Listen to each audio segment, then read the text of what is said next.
விஜயை அவமானப்படுத்தி பேசிய 80s நடிகை. அங்கிள் அப்படிங்கிற வார்த்தை விஜயால ரொம்பவே ஃபேமஸ் ஆகிடுச்சுன்னு தான் சொல்லணும்.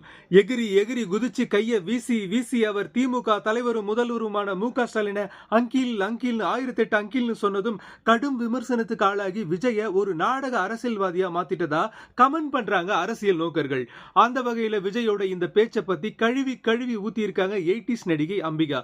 அவங்க ஒரு இன்டர்வியூல பேசும்போது, ஒரு வாட்டி அங்கிள்னு கூப்பிட்டீங்க சரி, அதுக்கு எதுக்கு அத்தனை வாட்டி கூச்சல் போட்டு கத்துற மாதிரி கூப்பிடணும்? அவரை பத்தியும் சரி, நம்ம பிரைம் மினிஸ்டரை பத்தியும் சரி, முழு பெயரையும் சொல்லி பார்த்திபன் படத்துல வர துபாய் அட்ரஸ் காமெடி மாதிரி சொல்லாம விட்டதே சந்தோஷம்.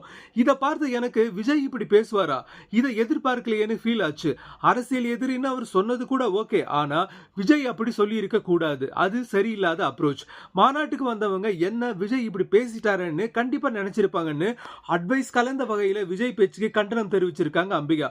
அரசியல் என்ட்ரியாக போறேன்னு ஆல்ரெடி சொன்ன அம்பிகா இப்படி விஜயை விமர்சனம் செய்து பேசுறத பார்த்தா ரசிகர்கள் இவங்க கண்டிப்பா திமுக அல்லது பாஜகவுல தான் சேருவாங்கன்னு கருத்து கந்தசாமியா மாதிரி கருத்து சொல்ல ஆரம்பிச்சுட்டாங்க.